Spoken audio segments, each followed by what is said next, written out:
un petit point rapide, on est le combien déjà? Ah ouais, on est le 15 août, ouais, c'est pour ça que j'avais des petites vidéos. J'ai vérifié les artichauts, ils ont presque donné des graines, mais bon, la saison des pluies les a niqués, puis ouais, ils n'ont pas réussi à développer, il y avait quelques graines, mais j'ai même pas essayé, elles étaient un peu creuses, pas du tout dures. Du fait de la chaleur quand même qui est venue après la pluie et puis des températures modérées, il y a toutes mes courges plantées à l'arrache.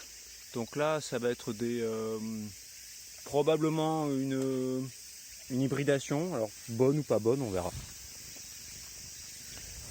Ça, c'est toujours les courges vertes longues qui essaient de faire des fruits. Mais quand elles partent de loin, hein, elles sont là-bas. Bon, on va voir ce que ça donne. Elles sont très très très très envahissantes. Elles montent partout, là-haut, sur le figuier. Ouais, partout. Ici, alors ça c'est incroyable, mais le Mulberry Tree se développe très très bien. Depuis que je garde l'herbe, ça évite à la terre peut-être de sécher, je sais pas. Bon là je récolte pas mal d'okura. Vous pouvez voir ça grossit, c'est assez gros. Et puis là il y a les courges aussi, alors il y a des mélanges de courges, hein. Mais j'ai vu que là il y avait des butternuts. Bon alors elles sont hybridées, hein. Il y en a une qui a une gueule de butternut, l'autre elle est plutôt aplatie. On verra ce que ça donne. Mais bon, il y en a beaucoup, hein. Il y en a beaucoup. Bon, au pire, ça me fera de la nourriture pour les sangliers. L'année dernière, c'est ce que je leur avais donné. Il faudra que je fasse du paillage avec la consoude. On m'a dit que c'était. J'ai lu quelque part que c'était très bon. Puis là, de manière, elle est en train de sécher. Donc c'est un peu con. C'est un peu con de garder ça ici. J'ai mes chachas qui sont revenus. La mère, Jojo. Donc ça, c'est cool. Ouais, voilà, les okura qui donnent beaucoup. Et puis les sasagé aussi. Bon, comme je le disais, je mange bien, hein. Bon, c'est un peu univoque, mais j'ai des courges, des pâtissons. Tiens, d'ailleurs, il faut que j'en prenne un. J'en ai beaucoup. Et puis là, les sasagé, alors ça, c'est les taïwanais, mais ils sont bons aussi. Alors les gros, je les garde pour les graines, comme c'est la période sèche. Mais bon, il y a beaucoup de ces insectes piqueurs. Qui forcément attaque le grain, donc c'est dur quand même d'avoir des bonnes graines pour tout ce qui est haricots. Sur le lot, j'arrive à en avoir, hein, mais ouais, il me faut beaucoup de haricots pour être sûr de pouvoir ressemer. Et puis je sais jamais vraiment très bien si ça marche ou ça marche pas. Voilà, là il y a un peu d'ombre, d'humidité, et puis le concombre repart. Mon sol est assez vraiment particulier, hein, la compétition avec les herbes est moins mon souci. Puis là c'est la courge spaghetti là, qui va être bientôt mûre. Alors la courge spaghetti elle aussi, hein, elle espère désespérément de faire des fruits. Et elle court. Et elle n'y arrive pas. Pourtant il y a des insectes. Hein. Alors il n'y a pas beaucoup d'abeilles, mais il y a tellement d'autres insectes qui veulent soit les bouffer, soit les fourmis que ça pollinise un max. Ouais, puis là les azuki, les poivrons là qui donnent bien, je pourrais récolter. Il y en a plein, c'est cool. Et puis là mes goyas, là, j'en récolte par tout le temps là, mais alors déjà cette technique est très très bonne. Là celle-là, la grosse, c'est pour les graines. Et puis là, il faut que je la récolte encore, là, les deux là. J'en mange, et puis il y a les concombres derrière, là, qu'on voit les deux derrière. Là. Putain, j'arrête pas. Hein. Non, mais je mange bien. Basilic, tout ça, c'est cool.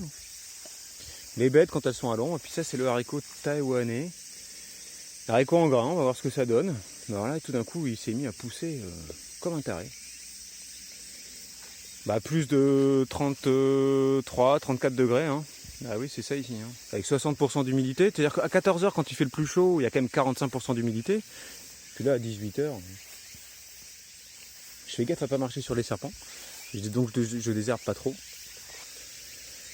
Que dire d'autre? Ouais, ça c'est des piments qui ont hybridé. Alors ça doit être une hybridation de piment doux et de piment de Cayenne, je pense. ou de piment japonais et de piment de Cayenne. Ça arrache la gueule, frais. Je n'ose même pas imaginer là, le rouge là-bas. Ah putain. Non, j'aime bien les piments, hein, mais bon, là c'est vrai que ça... Putain, il y a encore plein de concombres. Oh, enculé, qu'est-ce que je vais en faire? Le maïs était une mauvaise idée, pas mauvaise idée, mais bon voilà, ça m'a pas donné beaucoup de maïs. Il était très bon, très doux, mais j'en ai pas mangé beaucoup. Par contre, il y a un concombre qui pousse dessus. Donc là, il y en a un là-bas jaune pour les graines. Là, celui-là, je l'ai zappé. Le gros au sol, là, ça va être pour les graines aussi. Bah, dès que je les oublie. Ah, bah là, il s'est passé quelque chose au sol. Pour que mon haricot meure comme ça, c'est que bah, il doit y avoir le râteau-pied qui doit être dans les parages. Et merde. Fait chier. Bah lui aussi il a soif, hein. Donc j'imagine qu'il cherche la fraîcheur. Putain merde, je suis passé avant-hier, ça marchait bien. Ça c'est... J'ai mes courges pâtissons qui meurent pas, qui essaient encore de faire des fruits. Je doute qu'elles vont y arriver. Mais putain, il y a aussi les haricots là-bas qui se sont fait défoncer la gueule. Et merde. Bah oui, c'est le problème ici. Je suis très content qu'il y ait des serpents quand même parce que j'aimerais bien que les serpents s'occupent un peu des râteaux-pieds qui traînent dans les parages. C'est que ça va devenir problématique. Alors j'entendais qu'en France c'était un gros problème. Ça commençait à être un fléau. Et forcément, bah, ils sont comme tout le monde, ils n'ont pas à bouffer, donc ils bouffent à peu près tout. Voilà, tout ce qu'ils trouvent, racines d'arbres, tous les légumes, tout. Avant, ils attaquaient que certains légumes, maintenant ils bouffent tout. Et dans mon champ, a priori, ça va être la même chose. Donc, bah c'est bien l'agriculture biologique, mais bon, avec le changement climatique, de toute manière, c'est pas que du bio qu'il va falloir inventer, hein. C'est une autre manière de consommer, de produire, et puis il faudra abandonner plein de choses, quoi. Plein de choses, y compris peut-être le bio et la permaculture, hein. C'était valable à une époque. Il faudra se servir des enseignements du bio et de la permaculture et de l'agriculture naturelle pour inventer quelque chose d'autre. C'est-à-dire essayer de garder le maximum de principes, mais on fera peut-être tous du hors-sol, hein, que ce soit en bio ou que ce soit en chimie, hein. Il n'y aura pas, avec des températures à 50 degrés, il n'y a absolument rien qui pousse, hein. C'est un désert. Donc oui, tout le monde va crever la dalle, quoi. Il n'y aura pas que les humains, hein. Et dès qu'on voudra faire pousser des trucs, il y aura certaines espèces qu'on appelle ravageurs, qui vont essayer de survivre et qui vont tout bouffer. Donc, je veux bien, mais pour protéger contre les râteaux-pieds, ça veut dire faire du labour. Faire du labour, ça veut dire niquer ton sol, quoi. Donc, et puis avec la chaleur, c'est un cercle vicieux, impossible. Donc bon, il faudra bien imaginer quelque chose d'alternatif, hein. Il n'y a pas trop de choix. Arc-bouté sur le côté nature, la nature, on la nique, elle est morte, quoi, presque. Donc, enfin du moins, pas pour nous. Elle pourra s'en remettre. Il y aura d'autres trucs qui seront créés, comme à chaque fois, mais pas pour nous. De notre époque, nous ne connaîtrons pas ce renouveau. Et aujourd'hui, c'est trop tard. Donc là, aujourd'hui, c'est peut-être les derniers instants de ce type de culture qu'on voit encore aujourd'hui, qu'on voit, hein, dont on peut faire le témoignage, hein. Bon allez, je vais m'occuper d'un peu mes chats parce que je suis super content qu'ils soient revenus. Je vais leur faire des câlins. Ils sont contents parce que je leur ai donné à manger. C'est cool. J'ai passé une bonne journée. Ouais, je passe des bonnes journées. Là, je vais essayer d'aller à la plage encore comme hier. Allez, on dit bonjour à la caméra, les chachas. Salut les mignons. Putain, ça faisait une semaine que je les avais pas vus.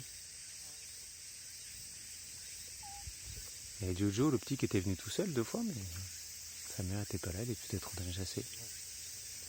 Oh, je suis content. Allez, je vous fais des bisous. J'ai des choses à faire. Puis après, je dois aller m'occuper des poulets parce que ma femme n'est pas chez elle. Bisous.